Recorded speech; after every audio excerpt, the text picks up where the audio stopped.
Circle के question में क्या गिवन है, क्या प्रूव करना है, बहुत सारा कंफ्यूजन होता है भैया। आ जाओ, सारे कंफ्यूजन आज इस वीडियो के अंदर खत्म करते हैं। सर्कल के जो प्रूव वाले क्वेश्चन है उसमें एक भी क्वेश्चन को स्किप मत करना, क्योंकि ये प्रूव वाले क्वेश्चन तुम्हारे एग्जाम में 3 से 5 मार्क्स पक्के करवा सकती है।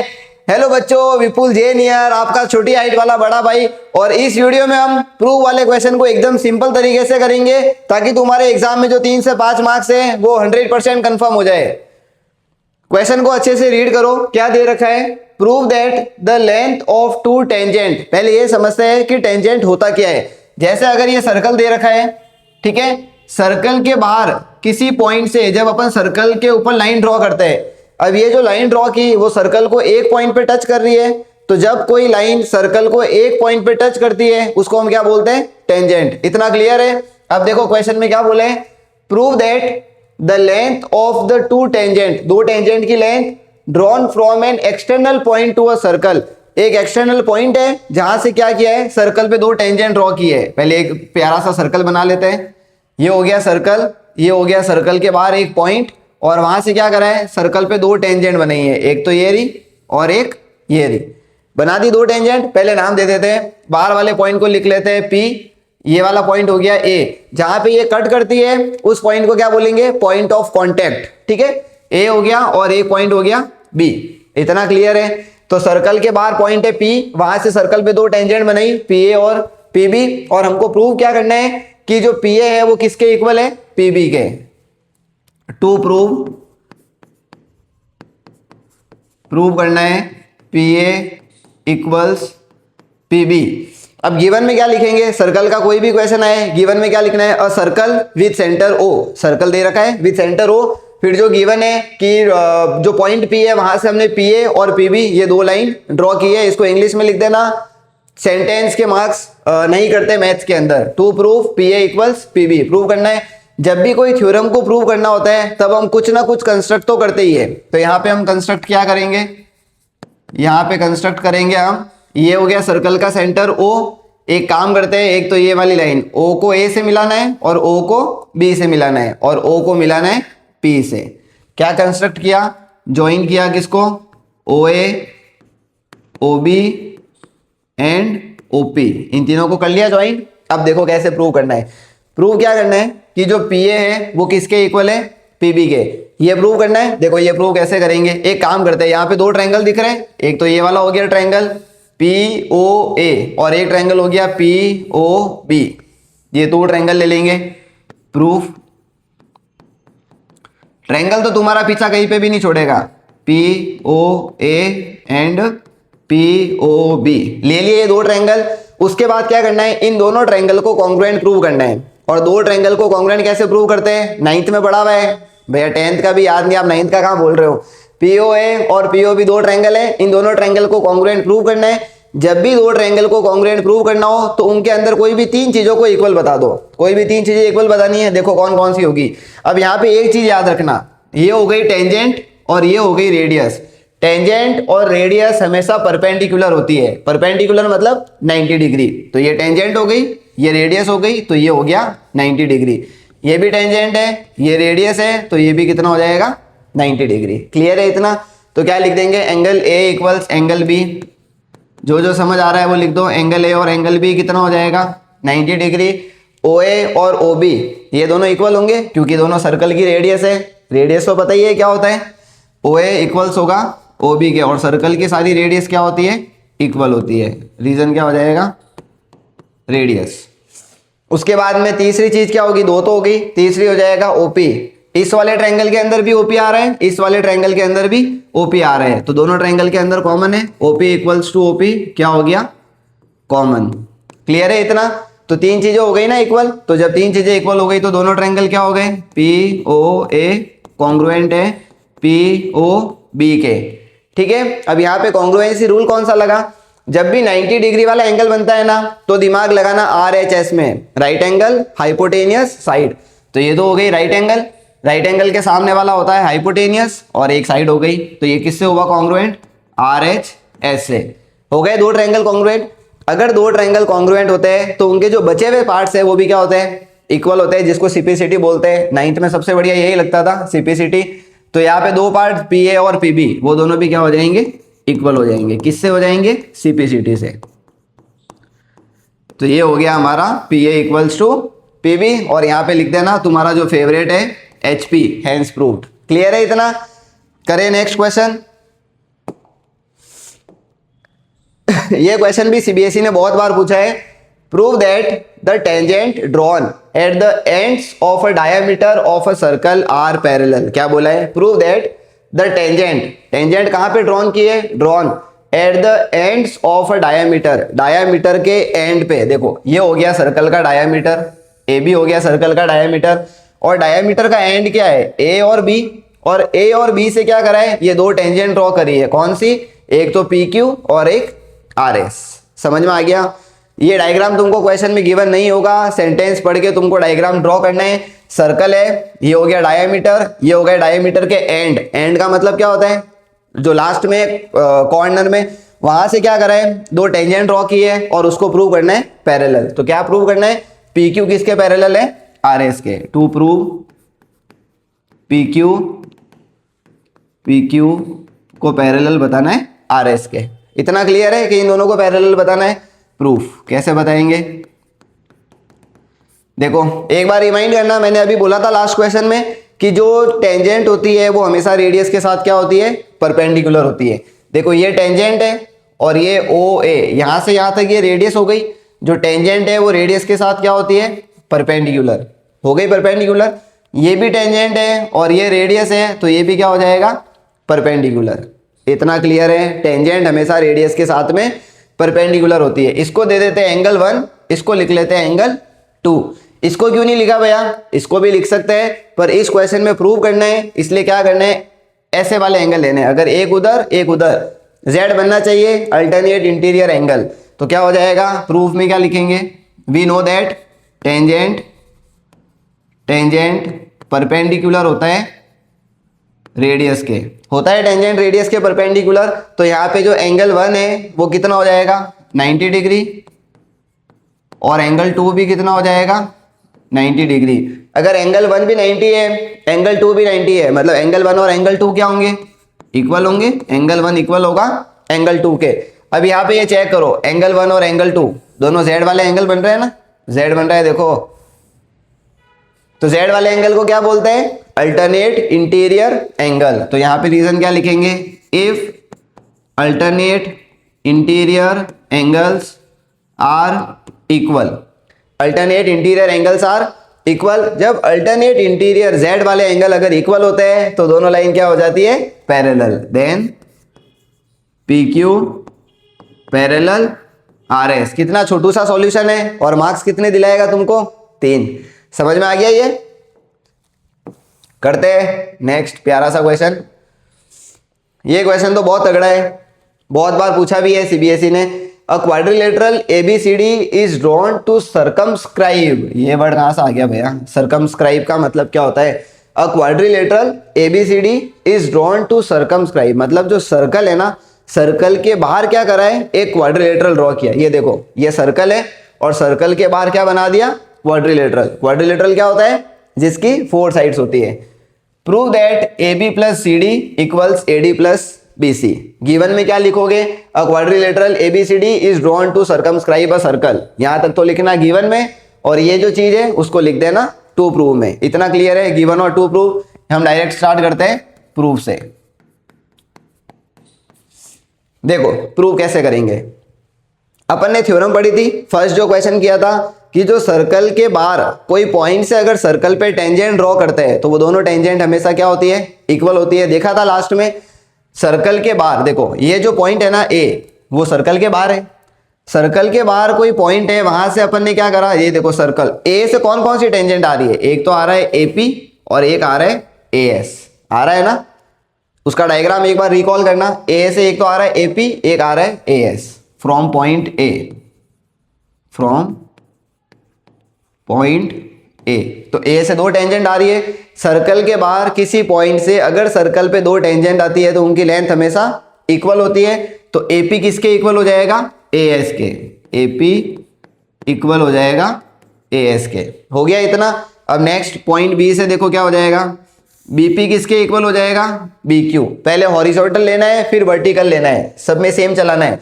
बीपी किसके इक्वल हो जाएगा, BQ के। पॉइंट बी से बीपी इक्वल्स BQ। नेक्स्ट लेते हैं पॉइंट सी। सी से एक तो आ रहा है CR, एक आ रहा है CQ। पॉइंट सी से क्या क्या आ रहा है, CR इक्वल हो जाएगा CQ के, और पॉइंट डी से क्या हो जाएगा, DR और DQ। इतना क्लियर है, DR किसके इक्वल हो गया, DQ के। ठीक है, अब ये देखो कि हमको चाहिए क्या, AB चाहिए ना। AB कैसे आएगा, अगर अपन AP और BP को ऐड करते हैं, AP और BP को ऐड बनती है पूरी लाइन क्या बन जाएगी, AB बन जाएगी ना।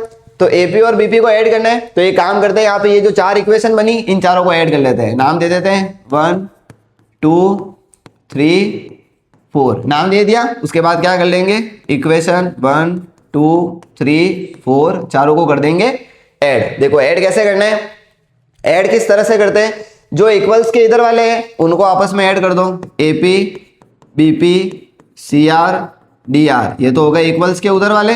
और अब इक्वल्स के जो उधर दे रखे हैं AS BQ CQ DQ, इन चारों को कर दिया ऐड। BP हो गया BQ के इक्वल, CR हो गया CQ के इक्वल, और DR हो गया DS के इक्वल। DR जो है वो DS के इक्वल है, इसको यहाँ पे थोड़ा सा करेक्शन कर लेते हैं, DR इक्वल है DS के।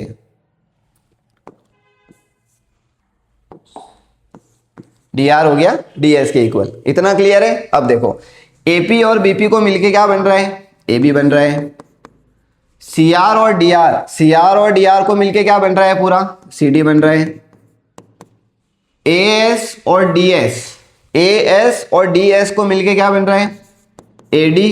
BQ और BQ प्लस CQ को मिलके क्या बन रहा है, पूरा BC बन रहा है ना। ये हो गया प्रूव। बस कितना सिंपल था।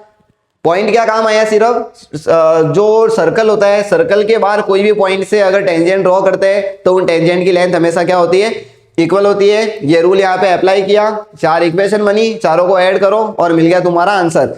अब यहाँ पे एक चीज और याद रखना जो तुमको MCQ में पूछ सकते हैं, ये रिलेशन हमेशा याद रखना कि अगर सर्कल के बाहर कभी भी क्वाड्रिलेटरल बनता है, अगर सर्कल के बाहर कभी भी क्वाड्रिलेटरल बनता है तो जो ऑपोजिट साइड का जो सम होता है वो हमेशा इक्वल होता है। AB प्लस CD हमेशा इक्वल होता है AD प्लस BC के।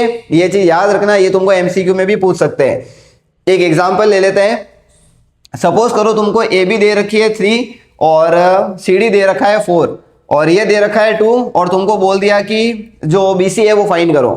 तो इन दोनों का सम और इन दोनों का सम हमेशा क्या होगा, इक्वल होगा। इन दोनों को ऐड करो, 3 प्लस 4 कितना हुआ, 7 हुआ। ये कितना दे रखा है 2, 7 कैसा आएगा, 2 में क्या ऐड करेंगे 5, तो ये कितना हो जाएगा 5। ये आएगा तुम्हारे MCQ में और 1 मार्क ये भी पक्का। ठीक है, करें next question. XY and X dash Y dash are two parallel tangent to a circle with center O and another tangent AB with the point of contact intersecting XY at A and X dash Y dash at B blah blah blah blah। Ignore करो, कोई काम का नहीं है यहाँ तक। Question देखना क्या है, सिर्फ prove that angle AOB equals 90। हमको सिर्फ इससे मतलब है, क्या प्रूव करना है, एंगल AOB को बताना है 90 डिग्री। गिवन क्या है यहाँ पे, ये दो लाइन पैरेलल दे रखी है। प्रूव क्या करना है, एंगल AOB, इस पूरे एंगल को कितना बताना है 90 डिग्री। इतना क्लियर है, इस पूरे एंगल को 90 डिग्री बताना है। कैसे बताएंगे, यहाँ पे जो O और C को ज्वाइन किया है उसको लिख देना कंस्ट्रक्ट के अंदर। कंस्ट्रक्ट क्या किया, ज्वाइन OC। इतना क्लियर है। अब देखो नेक्स्ट क्या करना है तुमको। सबसे पहले एक काम करते हैं, इसको नाम दे देते हैं 1 2 3 और इसको लिख लेते हैं 4। चारों एंगल के नाम दे दिए। नाम देने के बाद थोड़ा सा इजी रहेगा, नहीं तो तुमको पूरा मेंशन करना पड़ेगा POA AOC, वो थोड़ा बेकार लगता है। इसलिए चारों को नाम दे देना 1 2 3 4। इतना क्लियर है। अब देखो क्या करना है, सबसे पहले तो हमको प्रूव क्या करना है, एंगल 2 प्लस एंगल 3, ये पूरा एंगल बताना है ना 90 डिग्री। एंगल 2 प्लस एंगल 3, ये हमको कितना बताना है 90 डिग्री। और 90 डिग्री हम कैसे बताएंगे, ये देखो सबसे पहले हम क्या करेंगे, ये दो ट्रायंगल लेते हैं। कौन कौन सा, POA और COA, या फिर AOP और AOC, ये दो ट्रायंगल लिए। प्रूफ बस स्टेप याद रखना। ट्रायंगल कौन सा, AOP ट्रायंगल लिया AOP एंड AOC, ले लिए दो ट्रायंगल। अब दो ट्रायंगल लेने के बाद क्या करेंगे, कॉन्ग्रुएंट प्रूव करेंगे। इन दोनों ट्रायंगल को करना है कॉन्ग्रुएंट, और कॉन्ग्रुएंट करने के लिए क्या करते हैं, उन दोनों ट्रायंगल के अंदर कोई भी तीन चीजें इक्वल बतानी है। अब देखो इन दोनों ट्रायंगल के अंदर तीन चीजें कौन कौन सी इक्वल है, रिकॉल करो। टेंजेंट हमेशा रेडियस के साथ परपेंडिकुलर होती है। ये टेंजेंट है, ये रेडियस है, ये हो गया परपेंडिकुलर। ये टेंजेंट है, ये रेडियस है, ये भी हो गया परपेंडिकुलर। क्लियर है। तो यहाँ पे एंगल कौन सा हो जाएगा, APO और ACO, APO इक्वल ACO कितना हो गया 90 डिग्री। ठीक है। अगर तुम चाहो तो इसको भी नाम दे देना एंगल 5 और एंगल 6। अगर ये एंगल लिखने में प्रॉब्लम आती है, गलत मत लिखना, इसको एंगल 5 और एंगल 6 लिख देना। Angle 5 equals angle 6 90 degree. ठीक है। उसके बाद में और क्या इक्वल हो जाएगा, AP और AC इक्वल होगा, AP इक्वल AC। रीजन क्या है, सर्कल के बाहर किसी पॉइंट से अगर सर्कल पे दो टेंजेंट आती है, ये आ रही है ना, पॉइंट A से AP भी आ रही है और AC भी आ रही है, तो ये दोनों टेंजेंट क्या होगी, इक्वल होगी। टेंजेंट इक्वल हो गई। और लास्ट क्या हो गया, OP इक्वल्स OC। रेडियस है सर्कल की रेडियस हमेशा क्या होती है, इक्वल होती है। हो गई तीन चीजें इक्वल। अगर ये तीन चीजें इक्वल है तो दोनों ट्रायंगल क्या हो जाएंगे, कॉन्ग्रुएंट हो जाएंगे। AOP कॉन्ग्रुएंट हो जाएगा AOC के। इतना क्लियर है, कॉन्ग्रुएंट हो गया। कोई भी लिख सकते हो, SAS लिख देना। ठीक है। अगर RHS लिखना हो तो फिर हमको ये वाला लेना पड़ेगा, जो OA इक्वल्स OA। अगर इसको लिखते हैं OP इक्वल्स OC की जगह तो RHS हो जाएगा। हो गए ना दो ट्रायंगल कॉन्ग्रुएंट। अब ट्रायंगल कॉन्ग्रुएंट होने के बाद में क्या करना है, CPCT से एंगल, अब इसको नाम दिया ना एंगल 1 और एंगल 2, तो इसको कहीं पे काम में तो लेना पड़ेगा। एंगल 1 और एंगल 2 क्या हो जाएंगे, इक्वल CPCT से। एंगल 1 इक्वल्स एंगल 2 CPCT हो गए। अब इन दो ट्रायंगल से अगर एंगल 1 और एंगल 2 इक्वल हुआ है, तो अगर ये वाले दो ट्रायंगल लेंगे तो एंगल 3 और एंगल 4 भी क्या होगा, इक्वल होगा। सेम देखो ना, सेम ही बन रहा है। अगर इससे एंगल 1 एंगल 2 इक्वल है तो उससे एंगल 3 और एंगल 4, पर पूरा प्रूव नहीं करना है, डायरेक्ट लिख देना सिमिलरली। क्या लिखोगे, सिमिलरली एंगल 3 भी किसके इक्वल हो जाएगा, एंगल 4 के। इतना क्लियर है, यहां तक आ गया समझ। अब देखो यहां पे ये पूरी एक लाइन है, ये लाइन है। एक लाइन के ऊपर जब ये एंगल बनते हैं, ये देखो सारे एंगल बन रहे हैं एक लाइन के ऊपर। जब एक लाइन के ऊपर सारे एंगल बनते हैं तो उनका सम कितना होता है, 180। लीनियर पेयर एंगल पढ़ा हुआ है तुमने 9th में, याद नहीं होगा वापस बता देता हूं। जब एक लाइन होती है, एक लाइन के ऊपर जब ये सारे एंगल बनते हैं, उन सबका सम कितना होता है, 180। तो यहाँ पे angle 1 2 3 4 get on the dance floor. कितना हो जाएगा, 1 2 3 4, चारों का सम कितना हो जाएगा, 1 2 3 4, इन चारों का सम कितना हो जाएगा, 180 हो जाएगा। अब चेक करो कि हमको कौन से एंगल चाहिए। हमको तो सिर्फ 2 और 3 से मतलब है ना, बाकी को रवाना करो। तो एंगल 1 की जगह क्या लिख सकते हैं, 2 लिख सकते हैं, क्योंकि 1 और 2 इक्वल है। एंगल 1 की जगह लिख दिया 2, और 2 का तो 2 ही रखना है। हमको एंगल 3 तो चाहिए, एंगल 4 की जगह हम क्या लिख सकते हैं, एंगल 3 इक्वल्स कितना हो गया, 180। एंगल 2 प्लस एंगल 2, एंगल 4 नहीं होता बेटा, angle 2 plus angle 2, 2 angle 2, angle 3 plus angle 3, 2 angle 3 equals 180। दोनों में 2 कॉमन है, 2 को बाहर निकालो। Angle 2 plus angle 3 equals 180। 2 multiply में कहाँ चला जाएगा, डिवाइड में। 180 को 2 से डिवाइड करेंगे तो कितना हो जाएगा, 90। यही चाहिए था ना, 2 प्लस 3 90। बट ये तो हमने माना है 2 और 3, क्वेश्चन में कहा मेंशन था कि 2 और 3 मानना है। तो जो प्रूव करना है ना, उसको वापस एक बार जरूर लिखना।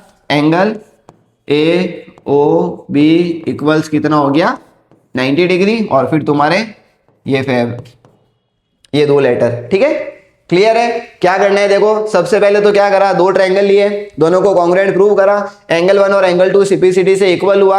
अगर ये दोनों इक्वल है तो एंगल 3 और एंगल 4 भी क्या होंगे, CPCT से इक्वल होंगे। हो गए एंगल इक्वल। उसके बाद में ये लीनियर पेयर ले लिया। 90 डिग्री प्रूव करना है ना, तो कोई ना कोई एंगल वाली चीज तो लेनी पड़ेगी। तो इन चारों एंगल का सम कितना हो गया, 180 डिग्री। वैल्यू पुट करी और मिल गया हमारा proof.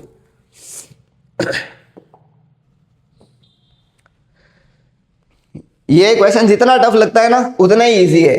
Prove that the angle between the two tangent. देखो जैसे सेंटेंस लिखा हुआ है ना उस तरह से तुम डायग्राम बनाते जाओ। पहले डायग्राम गिवन नहीं है इस क्वेश्चन में, क्या बोला है, prove that the angle between the two tangent drawn from an external point to a circle. Circle के बाहर एक पॉइंट है, वहां से क्या करा, सर्कल पे दो टेंजेंट ड्रॉ की, ये बना दी हमने दो टेंजेंट, कौन सी हो गई, पी पी ए और पी बी, बना दी दो टेंजेंट। फिर क्या बोला है, the angle between the two tangent, ये रहा ना दो टेंजेंट, दो टेंजेंट के बीच का ये एंगल इज सप्लीमेंट्री। सप्लीमेंट्री का मतलब क्या होता है, दो एंगल जिनका सम कितना हो 180 हो, दो एंगल का सम अगर 180 है तो क्या हो जाता है वो supplementary.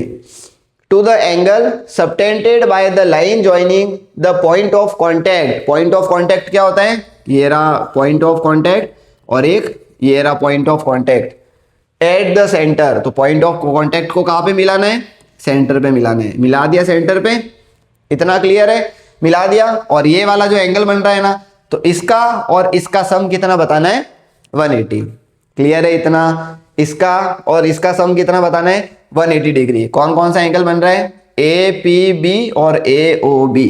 To prove A P B plus A O B दोनों का सम कितना बताना है 180 डिग्री, इतना क्लियर है। देखो 180 कैसे बताएंगे, ये पता है कि टेंजेंट और रेडियस ये दोनों हमेशा क्या होते हैं 90 डिग्री पे, ये भी टेंजेंट और ये रेडियस, तो ये भी एंगल कितना बन जाएगा 90 डिग्री, इतना तो क्लियर है। अब देखो पहले तो ये चेक करो कि देखो 1 2 3 4, चार साइड वाले शेप को हम क्या बोलते हैं क्वाड्रिलेटरल। तो पी ए ओ बी क्या है, क्वाड्रिलेटरल है, प्रूफ में लिखेंगे P A O B is a quadrilateral, बन रहा है क्वाड्रिलेटरल। क्वाड्रिलेटरल के चारों एंगल का सम कितना होता है 360 डिग्री। पढ़ा हुआ है ये तो तुमने कि क्वाड्रिलेटरल के ये चारों एंगल का सम हमेशा कितना होता है 360। तो चार एंगल कौन कौन से हैं, एक तो हो गया P A P B, A P B, एक बन रहा है ए ओ बी, और एक बन रहा है एंगल ए और एक बन रहा है एंगल बी, ये बन रहे हैं चार एंगल, इन चारों का सम कितना होगा 360। एंगल ए और एंगल बी कितना है 90 डिग्री, तो एंगल ए और एंगल बी की जगह क्या लिख देंगे ए पी बी, इसको तो एज इट इज लिख लेते हैं A P B A O B, ये भी हो गया 90, ये भी हो गया 90, इक्वल्स कितना हो गया 360 डिग्री। क्लियर है इतना, 90 प्लस 90 कितना होता है 180, प्लस का 180 उधर जाएगा तो क्या बन जाएगा माइनस का 180, A P B plus A O B, plus का 180 उधर गया, माइनस का 180, 360 में से 180 को माइनस करेंगे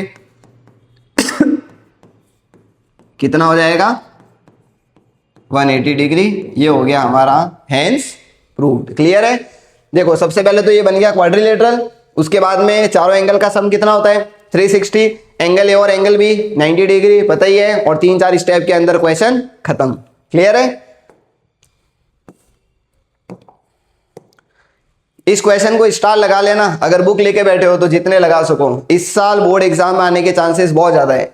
prove that the parallelogram circumscribing a circle is a rhombus. क्या बोला है, सर्कमस्क्राइबिंग आ गया ना, मतलब सर्कल के बाहर क्या होगा क्वाड्रिलेटरल जैसा बनेगा, पर यहां पे क्या बोला हुआ है prove that the parallelogram circumscribing a circle, मतलब सर्कल के बाहर क्या बना रखा है पैरेललोग्राम, मतलब ए बी सी डी, ये क्या दे रखा है पैरेललोग्राम है, इधर गिवन लिख लेते हैं A B C D is a parallelogram. Parallelogram है, पैरेललोग्राम की प्रॉपर्टी क्या होती है रिकॉल करो बेटा, पैरेललोग्राम होता है जिसकी ऑपोजिट साइड इक्वल होती है, ए बी होगा सी डी के इक्वल, ए डी होगा बी सी के इक्वल। पैरेललोग्राम की ऑपोजिट साइड्स हमेशा क्या होती है इक्वल होती है, तो ए बी जो है वो सी डी के इक्वल हो गया और जो ए डी है वो बी सी के इक्वल हो गया। उसके बाद देखो प्रूव क्या करना है, इज अ रोम्बस, तो एबीसीडी को क्या प्रूव करना है to prove ABCD is a rhombus. Rhombus का मतलब क्या होता है जिसकी चारों साइड इक्वल होती है उसको हम क्या बोलते हैं रोम्बस, तो चारों साइड इक्वल बतानी है, A B, B C, C D और ए डी, इन चारों साइड्स को क्या करना है, इक्वल बताना है। ठीक है, अब चारों साइड को कैसे इक्वल बताएंगे, जब भी पैरेलल साइड इक्वल दे रखी हो और चारों साइड को इक्वल बताना हो, बैठा लेना दिमाग में, जब भी पैरेलल साइड इक्वल हो और चारों साइड को इक्वल बताना हो तो तुमको पास पास वाली जो साइड है ना, बस उनको इक्वल बताना है। अगर ए बी और बी सी को इक्वल बता दिया तो समझ लो हो गया तुम्हारा काम। ठीक है, देखो कैसे प्रूव करेंगे। ये वाला क्वेश्चन एक बार वापस रिकॉल करते हैं जो सॉल्व किया था। देखो सेम है ना डायग्राम, एकदम एज इट इज। इस डायग्राम के अंदर हमने लास्ट में क्या प्रूव किया था, A B plus C D किसके इक्वल होगा, A D plus B C के। ये यहां से तुमको जो पूरा सॉल्यूशन है उसको एज इट इज छापना है, उसको एज इट इज छाप दिया क्योंकि डायग्राम सेम है, सब कुछ इक्वल है। ठीक है, तो सारी चीजें सेम दे रखी है। उसके बाद लास्ट में प्रूव क्या किया था, A B plus C D किसके इक्वल होगा, A D plus B C के। ये एज इट इज सॉल्यूशन तुमको उस क्वेश्चन के अंदर भी कॉपी करना है, तो वहां पे लिख लेते हैं डायरेक्ट कि A B plus C D किसके इक्वल होगा, A D plus B C के। पहले तो क्वेश्चन 8 का सॉल्यूशन तुम्हारे एनसीईआरटी में क्वेश्चन 8 है, उसके बाद में क्या प्रूव करा, A B plus C D किसके इक्वल हो गया, A D plus B C के। इतना क्लियर है। उससे पहले वो वाला सॉल्यूशन जरूर लिखना। अब देखो यहाँ पे ए बी और सी डी इक्वल है ना, गिवन है कि ए बी और सी डी इक्वल है, तो क्या सी डी की जगह ए बी लिख सकते हैं, लिखेंगे। ए डी और बी सी इक्वल है ना, ए डी इक्वल है बी सी के, तो ए डी की जगह क्या लिख सकते हैं, बी सी। इतना क्लियर है। ए बी की सी डी की जगह लिखा A B, A B plus A B कितना हो जाएगा, 2ab, B C plus B C कितना हो जाएगा, 2bc, 2 से 2 कट, ए बी किसके इक्वल हो गया, बी सी के। इतना आ गया समझ, ए बी और बी सी। मैंने यही बोला था ना, सिर्फ आस पास वाली साइड को इक्वल बता दो और हो गया तुम्हारा काम। ए बी बी सी के इक्वल है, ए बी सी डी के इक्वल है, ए डी बी सी के इक्वल है। अगर इस इक्वेशन को मान लेते हैं एक बार ए, इस इक्वेशन को मान लेते हैं बी, लिखेंगे क्या, comparing A and small A माना ना, comparing A and B, A और बी को कंपेयर करेंगे तो A B, B C, C D, A D हो गई ना चारों साइड इक्वल। और अगर चारों साइड इक्वल हो गई मतलब ए बी सी डी क्या बन गया, A B C D is a rhombus. Clear है, डायग्राम दे रखा है। सबसे पहले तो वही जो लास्ट वाला सॉल्यूशन किया था उसको पूरा यहाँ से यहाँ तक क्या करा, कॉपी किया। उसके बाद में जो यहाँ पे इक्वेशन दे रखी थी उसको पुट करा और आ गया हमारा सॉल्यूशन। ठीक है, करते हैं अब इस चैप्टर का ये लास्ट प्रूव वाला। अब हमारा ये लास्ट वाला जो ये प्रूव वाला क्वेश्चन है बहुत शानदार क्वेश्चन है और बोर्ड एग्जाम में इस बार ये क्वेश्चन आने के चांस बहुत ज्यादा है। और इस चैप्टर की एक भी वर्ड प्रॉब्लम को, एक भी प्रूव वाले क्वेश्चन को सॉरी तुम गलती से भी स्किप मत करना। देखो क्या बोला है, prove that opposite side of quadrilateral circumscribing. Circumscribing आ गया, मतलब क्या दे रखा है कि जो सर्कल है, सर्कल के बाहर क्या है, क्वाड्रिलेटरल है। फिर क्या बोला हुआ है, opposite sides of a quadrilateral. Quadrilateral की ऑपोजिट साइड कौन सी हो गई, जैसे अगर ए बी है तो उसकी ऑपोजिट कौन सी हो जाएगी, सी डी, और बी सी है तो उसकी ऑपोजिट कौन सी हो जाएगी, A D. Opposite side of a circle, circumscribing a circle, subtend supplementary. Supplementary का मतलब क्या होता है, 180 angle at the centre of the circle. देखो क्या प्रूव करना है कि जो ऑपोजिट साइड है ना सर्कल की, ऑपोजिट साइड जो है वो सर्कल के सेंटर पे जो एंगल बना रही है। तो पहले तो देखते हैं कि ऑपोजिट साइड सर्कल के सेंटर पे कौन सा एंगल बना रही है। जो ए बी है वो कौन सा बना रही है, ए ओ बी। देखो ए बी कौन सा एंगल बना रही है, ए ओ बी। और उसकी ऑपोजिट कौन सी है, सी डी, वो कौन सा बना रही है, सी ओ डी। ये बना रही है सी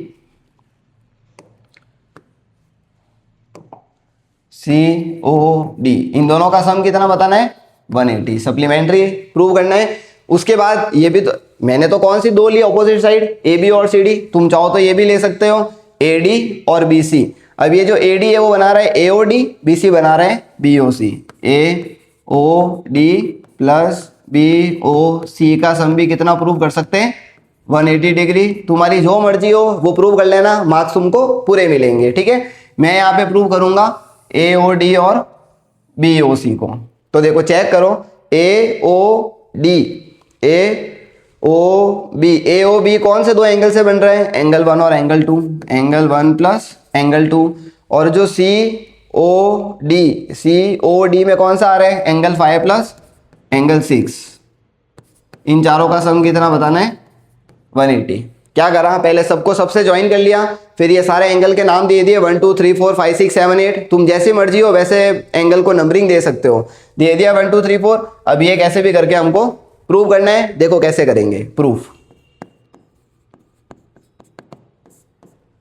सबसे पहले तो क्या करेंगे, हम दो ट्रायंगल लेंगे। कौन कौन से? ए ओ पी और ए ओ एस। ये दो ट्रायंगल लिए। एक तो लिया ये वाला ट्रायंगल, एक लिया ये वाला triangle, A O P and A O S ले लिए दो ट्रायंगल। अब इन जब दो ट्रायंगल लेंगे तो क्या करेंगे? दोनों को कॉन्ग्रुएंट प्रूव करना है।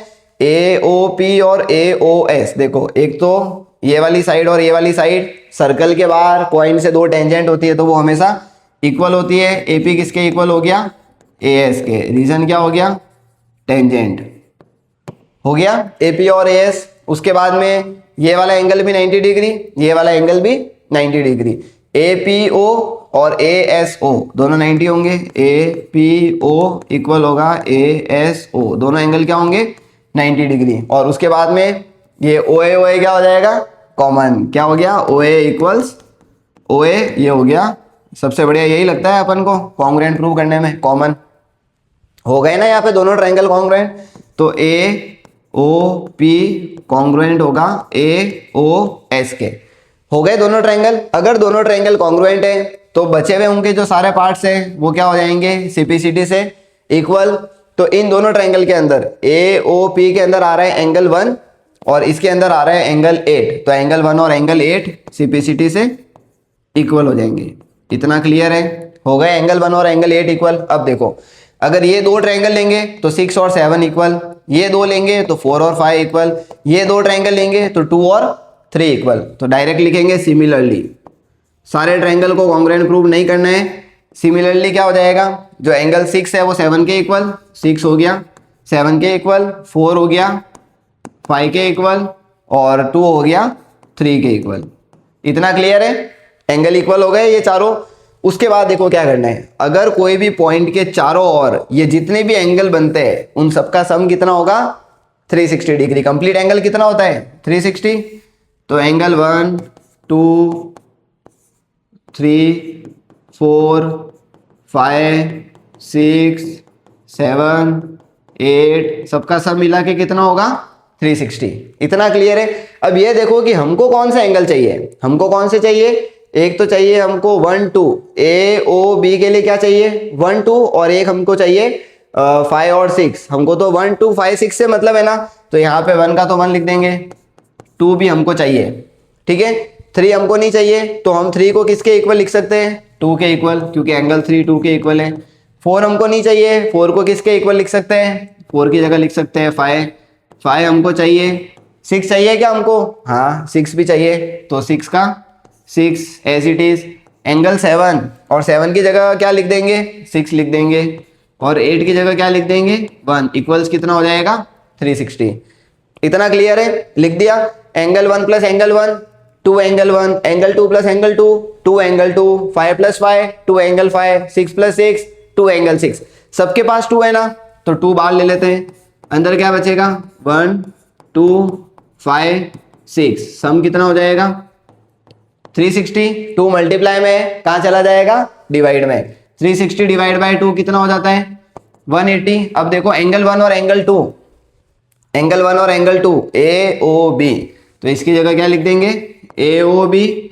एंगल 5 और एंगल 6 उसकी जगह क्या लिख देंगे? सी ओ डी। सी ओ डी इक्वल्स कितना हो गया? 180। और उसके बाद में लिख लेना similarly angle A O D plus B O C, A O D plus B O C, इसका सम भी कितना हो जाएगा? 180। और ये हो गए तुम्हारे 5 मार्क्स पक्के। अब इस चैप्टर के ये जितने भी प्रूव वाले क्वेश्चन है उसको एक बार अच्छे से सारा सॉल्यूशन चेक करना और एक बार इसको पूरा खुद से सॉल्व कर लेना। उसके बाद तुमको 3 या 5 मार्क्स पक्के करने में कोई नहीं रोक सकता। एक बार इसकी अच्छे से प्रैक्टिस कर लेना। मिलते हैं हम नेक्स्ट वीडियो के अंदर और मार्क्स पक्के करने के लिए।